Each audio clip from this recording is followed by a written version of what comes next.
ሰላም ሰላም ቤተሰቦች እንዴት ናችሁ? በያላችሁ በሰላማችሁ ይብዛ። ዛሬ ደግሞ የአማርኛ ፊደላትን እንዴት በእንግሊዘኛ በአጭር ጊዜ መጻፍ እንደምንችል አሳያችኋለሁ። መጨረሻ ላይ ጥያቄ ኮሜንት ላይ የምትሞክሩት ጥያቄ አለ። እሱን ትሞክራላችሁ ዛሬ ለየት ባለ መልኩ። እንዲሁም ደግሞ ገና አዲስ ከሆናችሁ ላይክ፣ ሼር፣ ሰብስክራይብ እያደረጋችሁ ጀምሩ። ለጓደኞቻችሁ ሼር አድርጉላቸው። ቀደም ብዬ እንዳልኳችሁ ዛሬ ለየት ባለ መልኩ ጥያቄ መጨረሻ ላይ አለ። እሱን ጥያቄ አራት አምስት ጥያቄዎች አሉ። እነሱን ኮሜንት ላይ ታስቀምጡልኛላችሁ መልሶቻችሁን። ይሆናላችሁ የምታስቡትን ቀድማችሁ ኮሜንት ማየት አይቻልም። ከጻፋችሁ በኋላ ምናልባት ኮሜንት ገብታችሁ ማየት ትችላላችሁ። እነሱን ትሞከራላችሁ። እስከ ፍጻሜው በደንብ ተከታተሉ፣ ይጠቅማችሁ። እንግዲህ እዚህ ከመጀመሪያው ስንጀምር ይቺ ሀ ትባላለች። ሀ የአማርኛ ፊደል ላይ የሚደጋገሙ ድምጾች አሉ። እንግሊዘኛ ላይ ግን የሚደጋገም ነገር የለም። ምናልባት ካፒታል እና ስሞል ሌተር የምንላቸው አሉ። እነሱ በሁለት አይነት መንገድ ስለሚጻፉ እንጂ የሚደጋገም ድምጽ ብዙም የለም። አማርኛ ላይ ግን ሀ ስንል ሶስት አይነት የሀ ቤተሰቦች አሉ። ሶስት አይነት ሀ አይነቶች አሉ። ይችኛው ሀሌታ ሀ ትባላለች። ሀመር ውሃ፣ ብዙሃን ውሃ። እነዚህ ሶስቱም ሀ ነው የሚባሉ። የሚለያዩት ግን በቅርጻቸው በአጻጻፋቸው ይለያያሉ። በሌላ ነገራቸው በአገልግሎታቸው ወይንም በድምጻቸው ተመሳሳይ ናቸው ማለት ነው። ስለዚህ እነዚህን ሶስቱንም ይህን አጠቃላይ ከአንድ እስከ ሰባት ያላቸው ቤተሰቦችን ሶስቱንም ወደ እንግሊዘኛ ስንቀይራቸው በአንድ አይነት ነገር ነው የምንጽፋቸው። ማለት እንግሊዘኛ ላይ ሲሆን የሚቀየር ነገር የለም። ይህኛው ሀ እና ሁለተኛው ሀ ወይም ደግሞ ሁለተኛው ሀ እና ሶስተኛው ሀ የተለያየ ነገር የለውም እንግሊዘኛ ላይ ማለት ነው። ሶስቱን በአንድ እንጽፋለን። ይህን ስናነብ አሁን ሀ፣ ሁ፣ ሂ፣ ሃ፣ ሄ፣ ህ፣ ሆ። ጉድ። እነዚህ አጠቃላይ ከሀ እስከ ሆ ያሉት የሀ ቤተሰቦች ናቸው ማለት ነው። የሀ ቤተሰቦች በሶስቱም አይነት በሀሌታ ሀ፣ በብዙሃን ውሃ፣ በሀመር ውሃ። እነዚህን እንዴት ወደ እንግሊዘኛ ቀይረን እንጽፋለን ነው በደንብ ዛሬ ማወቅና መማር ያለባችሁ። እነዚህን እያንዳንዱን የአማርኛ ፊደል ወደ እንግሊዘኛ ስንቀይራቸው ምን እናድርግ? ስለዚህ ሀ ስንል የመጀመሪያው ሀ የሚሆን ሁለተኛው ሀ፣ ሶስተኛው ሀ ለፈለጋችን መጀመሪያ ሀ ስንል የምንጀምረው በኤች ነው። በኤች እንጀምራለን ማለት ነው። አያችሁት? ኤች ኤች ኤ ስንል ሀ፣ ኤች ዩ ሁ፣ ኤች አይ ሂ፣ ኤች ኤ ሃ፣ ኤች ኢ ሄ፣ ኤች ህ፣ ኤች ኦ ሆ ሆ። በእነዚህ ለሶስቱም የሀ ቤተሰቦች አጠቃላይ በእንግሊዘኛ ሀሁ ስትጻፍ ኤች ናት ማለት ነው። ይቺ አጠቃላይ የእንግሊዘኛ ሀሁ ማለት ነው። ሀ፣ ሁ፣ ሂ፣ ሃ፣ ሄ፣ ህ፣ ሆ። ጉድ። እሺ ከዚህ ቀጥሎ ደግሞ ይቺ ለ ትባላለች። ለ፣ ሉ፣ ሊ፣ ላ፣ ሌ፣ ል፣ ሎ። ጉድ። ለሉን ደግሞ ወደ እንግሊዘኛ ቀይረን ለመጻፍ ኤል እንጠቀማለን። ኤል መጀመሪያዎች ሁሌም አይቀየሩ። ወደ እንግሊዘኛ አማርኛን ስንቀይረው አናባቢዎች ቦታቸውን ካወቅን በኋላ ምንድነው ማድረግ ያለብን? የመጀመሪያዎች ኮመን ወይ ደግሞ ማይቀየሩ ናቸው ማለት ነው። ኤል ለ ስንል ኤልን እንጠቀማለን። ሉ ስንልም ኤልን እንጠቀማለን። ሊ ስንልም ኤልን እንጠቀማለን። ነገር ግን መሀል ላይ ወይም ውስጥ ላይ ያሉት ግን አናባቢዎቹ የራሳቸው ቦታ አላቸው ማለት ነው። ለ ስንል ኤል ኢ ለ፣ ኤል ዩ ሉ፣ ኤል አይ ሊ፣ ኤል ኤ ላ፣ ኤል ኢ ሌ፣ ኤል ል፣ ኤል ኦ ሎ። ስለዚህ ይህን ስናነብ ኤል ኢ ኤል ዩ እያልን ሳይሆን ማንበብ ያለብን ልክ እንደ አማርኛ ነው ሲነበብ። እንደ አማርኛው አሁን ለ እንላለን፣ ሉ፣ ሊ፣ ላ፣ ሌ፣ ል፣ ሎ። በጣም አሪፍ። ኦኬ።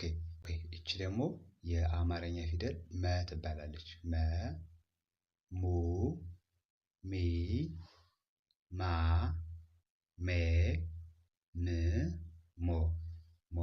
መን ደግሞ በእንግሊዘኛ ስንጽፍ ኤም ብለን ነው የምንጀምረው። ኤም ኢ መ፣ ኤም ዩ ሙ፣ ኤም አይ ሚ፣ ኤም ኤ ማ፣ ኤም ኢ ሜ፣ ኤም ም፣ ኤም ኦ ሞ። ይህን ስናነበው መ ሙ ሚ ማ ሜ ም ሞ እንላለን። ጉድ። እቺ ደግሞ ሰ ሱ ሲ ሳ ሴ ስ ሶ። ኦኬ ሰን ደግሞ ወደ እንግሊዘኛ ቀይረን ለመጻፍ ኤስ እንጠቀማለን ማለት ነው።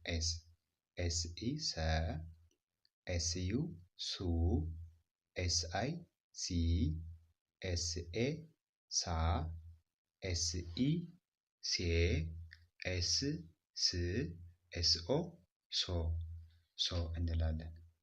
ኦኬ ጉድ። እዚህ ጋር ደግሞ ስመጣ ረ ሩ ሪ ራ ሬ ር ሮ። ኦኬ ረ ለማለት ደግሞ አር ኢ እንደ ረ ይነበባል። ረ አር ዩ ሩ አር አይ ሪ አር ኤ ራ አር ኢ ሬ አር ር አር ኦ ሮ እንላለን። ሮ። ኦኬ እቺ ደግሞ ሸ ሹ ሺ ሻ ሼ ሽ ሾ። ጉድ። ሸ ለማለት ደግሞ የእንግሊዘኛ ፊደል 3 ፊደሎቹ ሌተሮቹ በአንድ ድምፅ ሸ ብለን እንጠራቸዋለን ማለት ነው። ስለዚህ መጀመሪያዎቹ ኤስ ኤች አሁን እዚህ ጋር እንደማን ይነበባል? እንደ ሸ ይነበባል ማለት ነው። ኤስ ኤች ኢ ሸ፣ ኤስ ኤች ዩ ሹ፣ ኤስ ኤች አይ ሺ፣ ኤስ ኤች ኤ ሻ፣ ኤስ ኤች ኢ ሼ፣ ኤስ ኤች ሽ፣ ኤስ ኤች ኦ ሾ። ኦኬ ደግመን ስናነበው ሸ ሹ ሺ ሻ ሼ ሽ ሾ እንላለን ማለት ነው። ኦኬ ቀ ደግሞ ቀ ናት። ቀ ቁ ቂ ቃ ቄ ቅ ቆ። ኦኬ ቀን ደግሞ ወደ እንግሊዘኛ ስንቀይራት ኪው እንጠቀማለን። ኪው ኢ ማለት ቀ፣ ኪው ዩ ቁ፣ ኪው አይ ቂ፣ ኪው ኤ ቃ፣ ኪው ኢ ቄ፣ ኪው ቅ፣ ኪው ኦ ቆ። ኦኬ ቀ ቁ ቂ ቃ ቄ ቅ ቆ። ኦኬ በጣም አሪፍ። እቺ ደግሞ በ ትባላለች በአማርኛ። በ ቡ ቢ ባ ቤ ብ ቦ። ኦኬ በ ለማለት ቢኢ እንጠቀማለን። ቢኢ በ፣ ቢዩ ቡ፣ ቢአይ ቢ፣ ቢኤ ባ፣ ቢኢ ቤ፣ ብ ቢ፣ ቢኦ ቦ። ኦኬ ስናነበው በ ቡ ቢ ባ ቤ ብ ቦ። ኦኬ ቀጣይች ደግሞ ቨ ትባላለች። ቨ ቡ ቪ ቫ ቬ ቭ ቮ። ኦኬ ቨ ለማለት ደግሞ ቪን ተጠቅመን እንጽፋለን። ቪኢ ማለት ቨ፣ ቪዩ ቡ፣ ቪአይ ቪ፣ ቪኤ ቫ ቪኢ ቬ ቪ ቭ ቪኦ ቮ። ኦኬ ስናነበው ቨ ቡ ቪ ቫ ቬ ቭ ቮ። ተ እቺ ደግሞ ተ ናት። ተ ቱ ቲ ታ ቴ ት ቶ ቶ። ኦኬ ተ ለማለት ደግሞ ቲ የእንግሊዘኛ ፊደል ቲ እንጠቀማለን። ከዛ አናባቢዎችን ማስገባት ነው። ቲኢ ማለት ተ ቱ ቲ ታ ቴ ት ቶ ቶ ብለን እንጽፋለን ማለት ነው። ኦኬ እዚህ ጋር ደግሞ ይቺ ማነች? ቸ ትባላለች። ደግሞ ቸ ቹ ቺ ቻ ቼ ች ቾ። ኦኬ ቸ ለማለት ደግሞ መጀመሪያ ሸን እንዳየናት እዚህ ጋር ሶስት የእንግሊዘኛ ሌተሮችን በአንድ ላይ ቸ ብለን እንጠራቸዋለን፣ ወይም ደግሞ ቹ እያልን እንጠራቸዋለን። ሶስቱን በአንድ ላይ ማለት ነው። ሶ ቸ ለማለት መጀመሪያ የማይቀሩ ሁለት ነገሮች አሉ፣ ሲ እና ኤች። ሲ እና ኤች ተራ ከሆኑ ቸ ብለን እንጠራለን። ሶ ሲ ኤች ኢ መጀመሪያ ከመጣች አናባቢ ቸ እንላለን። እዛ ሲ ኤች ዩ አናባቢ ከመጣች ቹ እንላለን።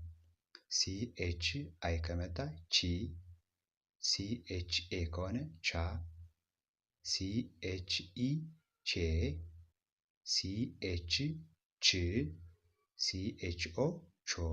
ስለዚህ እንግሊዘኛው ሲነበብ ልክ እንደ አማርኛው ቸ፣ ቹ፣ ቺ፣ ቻ፣ ቼ፣ ች፣ ቾ ቾ።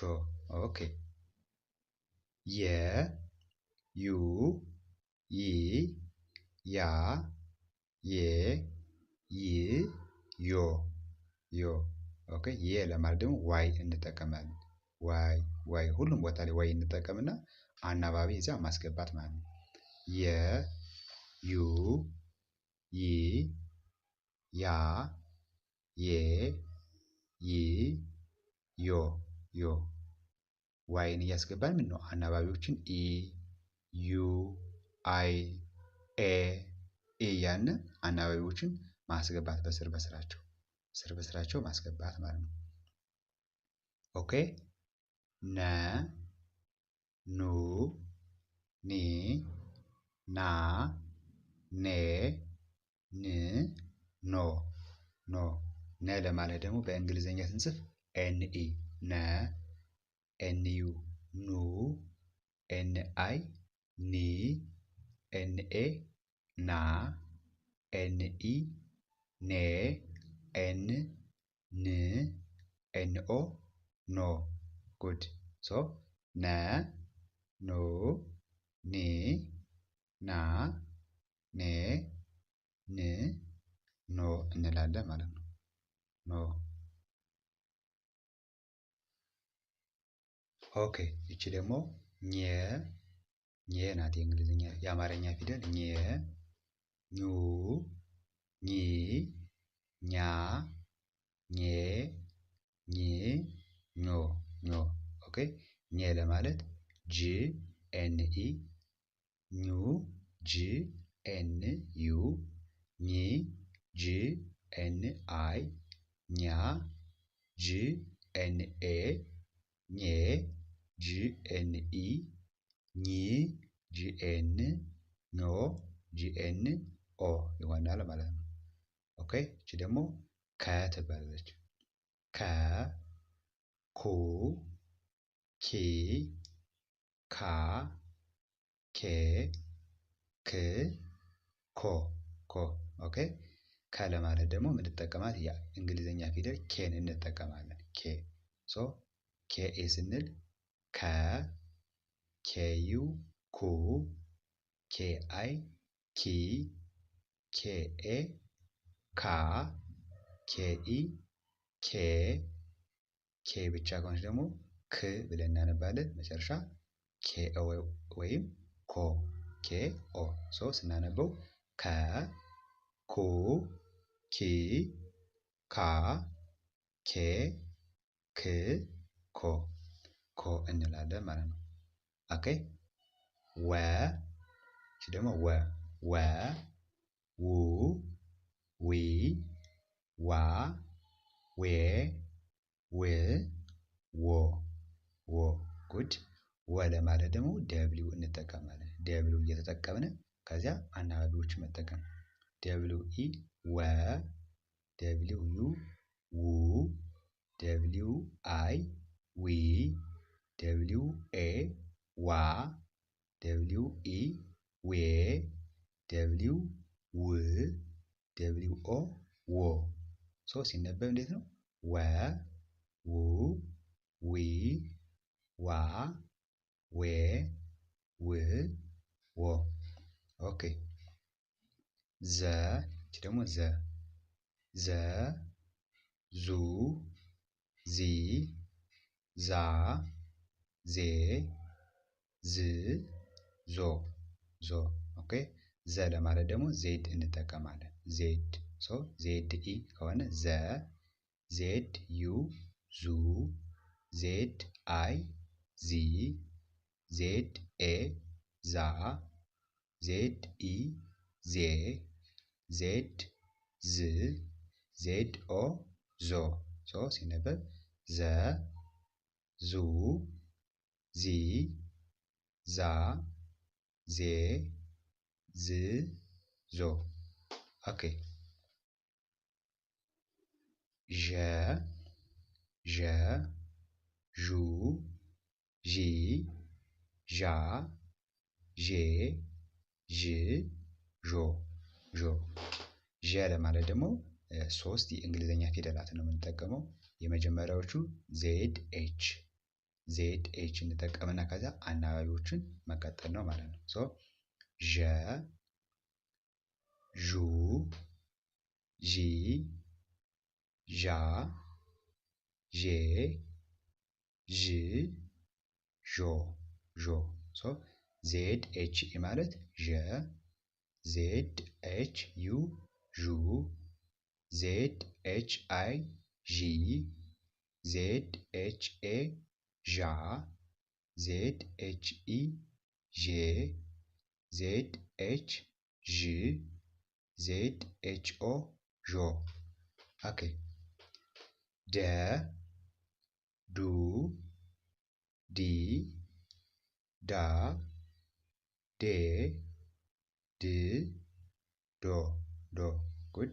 ደ ለማለት ደግሞ ዲ ኢ ደ ዲ ዩ ዱ ዲ አይ ዲ ዲ ኤ ዳ ዲ ኢ ዴ ዲ ድ ዲ ኦ ዶ ሲነበብ ደ ዱ ዲ ዳ ዴ ድ ዶ። ኦኬ ጀ እቺ ደግሞ የአማርኛ ፊደል ጀ ናት። ጀ ዡ ጂ ጃ ጄ ጅ ጆ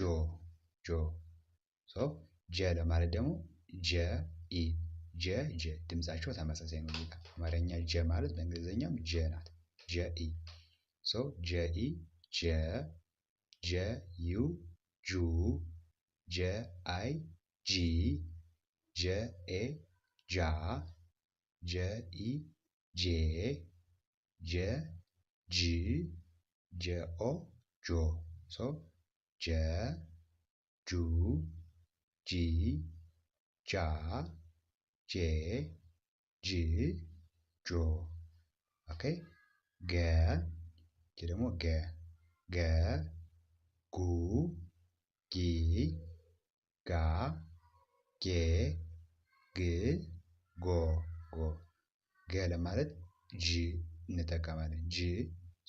ጂ ኢ ከሆነ ገ ጂ ዩ ጉ ጂ አይ ጊ ጂ ኤ ጋ ጂ ኢ ጌ ጂ ግ ጂ ኦ ጎ። ኦኬ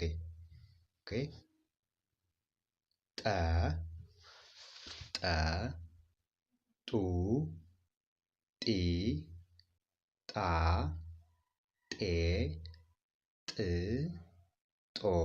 ኦኬ ጠ ለማለት ደግሞ ቀደም ብለን እንዳየነው ተን ስናይ ቲኢ ነው የተጠቀምን አይደለ? ጠ ስንልም ልክ ላይክ እንደ ተ ነው የምንጠቀመው። ወደ እንግሊዘኛ ስንቀይራቸው ጠና ተ ተመሳሳይ ናቸው። አሁንም ቲን እንጠቀማለን ማለት ነው። ቲኢ ሲሆን ጠ ይባላል ወይም ደግሞ ተ ይባላል ማለት ነው። ቲዩ ጡ፣ ቲአይ ጢ፣ ቲኤ ጣ፣ ቲኢ ጤ፣ ት ጥ፣ ቲኦ ጦ። ይህን አሁን እንደ ጠ ወይም ደግሞ እንደ ተ ስለምናነበው በሁለቱም ይቻላል። ብቻ ስንጽፍ አሁን የጠ ቃላት ነው የምንጠቀም ወይስ ደግሞ የተ ቃላትን የሚለውን ማወቅ እንጂ ከዚያም በኋላ በቲ ነው የምንሰራው። የሁለቱም የጠ ወይም ደግሞ የተ ከሆነ ቲን እየተጠቀምን ከዚያ የተገቢ ቦታቸው ላይ ደግሞ አናባቢዎችን እናስገባለን ማለት ነው። ጠ ጡ ጢ ጣ ጤ ጥ ጦ። ኦኬ እቺ ደግሞ ጨ ጩ ጪ ጫ ጬ ጭ ጮ። ኦኬ ጨ ለማለት ደግሞ አሁንም ቀደም ብለን ቸን እንዳየነ ቸን ስናይ ሲ ኤች ኢ ብለናል። ጨ ስንልም ላይክ እንደ ቸ ነው የምንጠቀም ማለት ነው።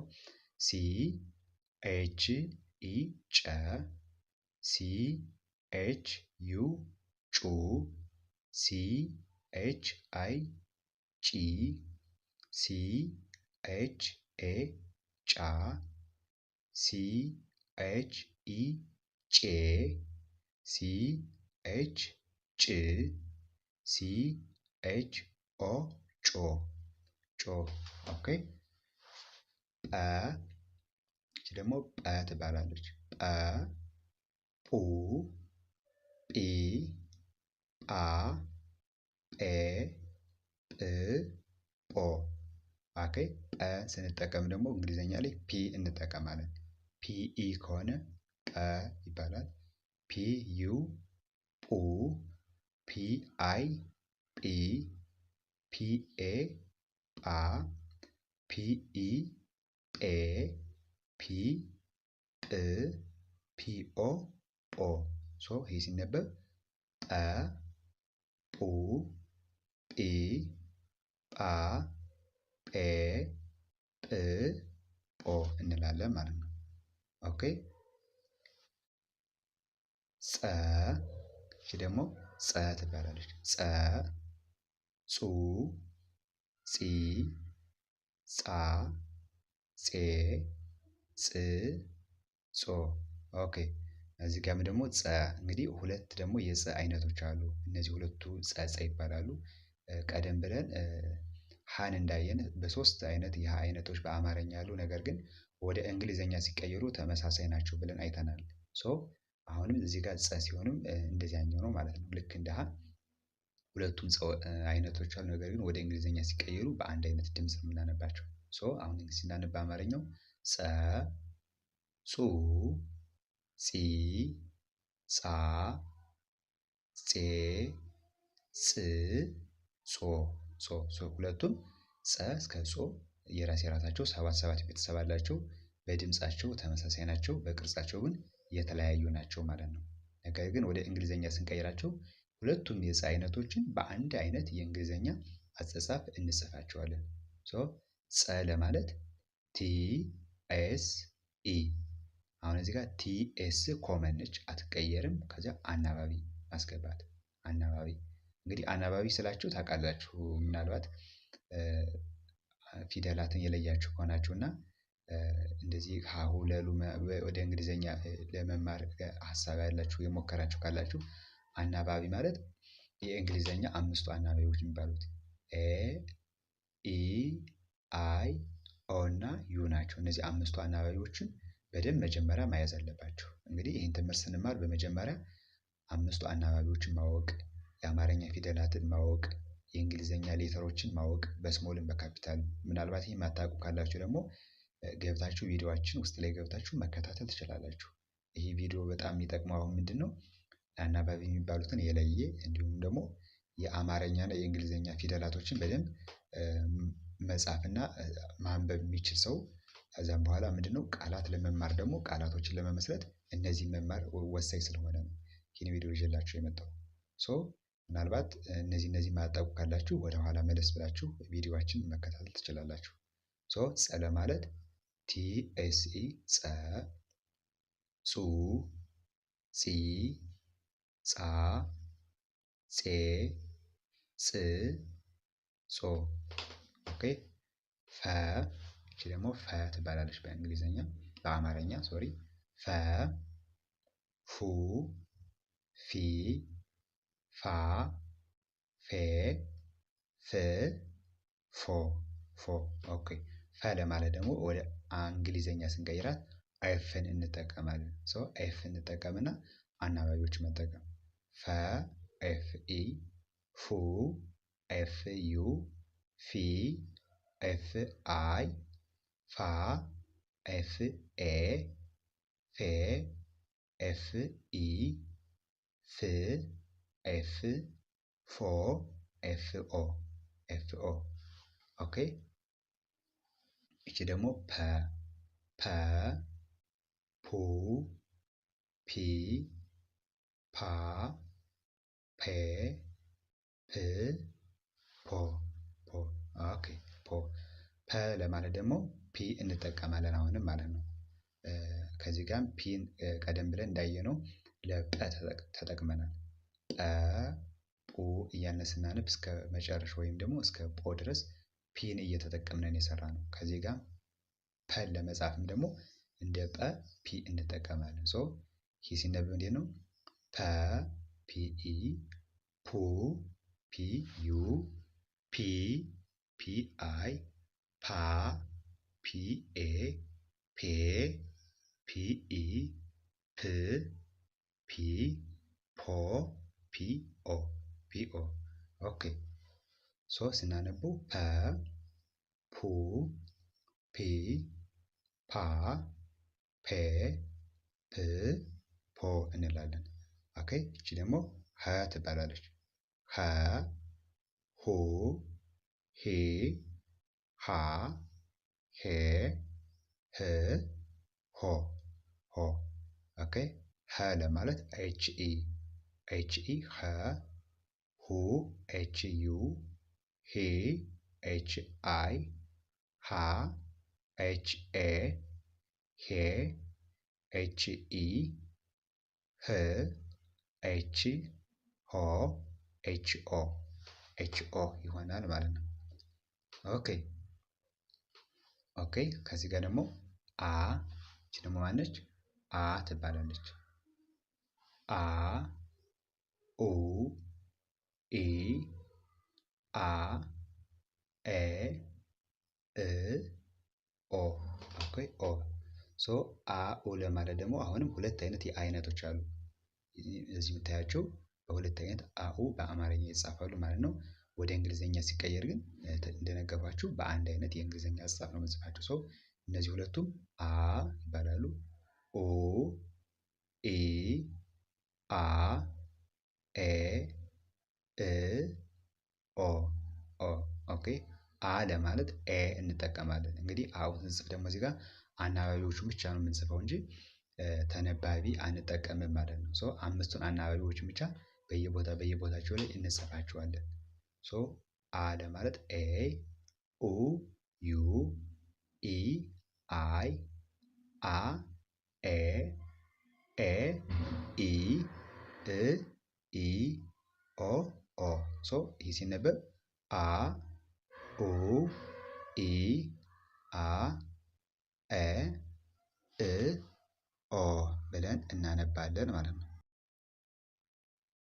እሺ እንግዲህ ዛሬ አጠቃላይ 34 ወይም የአማርኛ ፊደላት ወደ እንግሊዘኛ እንዲሁ በ30 ደቂቃ ሙሉ ቀይረን ማየትና መማር ችለናል። ይህን ቪዲዮ በደንብ ካያችሁት በእርግጠኝነት በአጭር ጊዜ እንግሊዘኛን ማወቅ መረዳት ትችላላችሁ ማለት ነው። በ30 ደቂቃ የሰጣችኋት ጊዜ በቃ በአንዴ ሁሉ ነገር ማወቅ ትችላላችሁ ማለት ነው። ስለዚህ ቪዲዮውን በደንብ ደጋግማችሁ እዩት። ይጠቅማል ብላችሁ ካሰባችሁ ለጓደኞቻችሁ ሸር አድርጉላቸው። ብዙ የሚማርበት ሰው ሊኖር ስለሚችል ሸር ብታደርጉ እናንተ ምንም የምታወጡት ነገር ኢነርጂ ወይም ደግሞ የሆነ ነገር ስለሌለ ቀጥታ እናንተ መላክና መላክ ብቻ ነው የሚጠበቅባችሁ። አንዲት ደቂቃ ማትሞላ ጊዜ ሰጣችሁ ለጓደኞቻችሁ ለማንኛውም ሰው ሸር ብታደርጉ እነሱ ደግሞ ቢማሩበትም ባይማሩበትም ምናልባት እነሱ ባይማሩበት ደግሞ ሌላ የሚማርበት ሰው ስለሚኖር እነሱ ደግሞ ሸር ያደርጋሉ ማለት ነው። ስለዚህ እንደዚያ አድርጉ።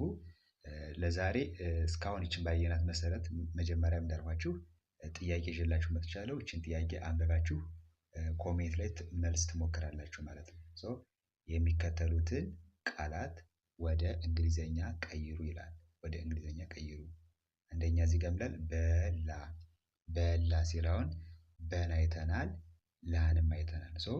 አይታችሁ ምናልባት በደንብ ተከታትላችሁ ከሆነ ወይም ደግሞ በደንብ አካያችሁትና ከደጋግማችሁ ምናልባት አንዴ አሁን እኔ ጋር ስትማሩ አልገባችሁ ካለ 2-3 እናንተ ቪዲዮውን ደግማችሁና ከዚያ ትሞክራላችሁ ማለት ነው። የመጀመሪያው ምንድነው? በላ ይላል። ሁለተኛ ሄደች ሄደች። ሶስተኛ ሮጠ ሮጠ። መጨረሻ መታችሁ መታችሁ። እነዚህን አራቶችን በኮሜንት ላይ መልስ ትሞክራላችሁ። ያው መልስ ስታወጡ በራሳችሁ ነው። ሌላ አይታችሁ ወይም ኮሜንት አይታችሁ መሆን የለበትም። የራሳችሁን ይሆናል የምትሉትን ሞክሩ። ራሳችሁን ለማወቅ ይሆናችኋል። ቀጣይ በሌላ ቪዲዮ እንገናኛለን። እስከዚያው ድረስ መልካም ጊዜ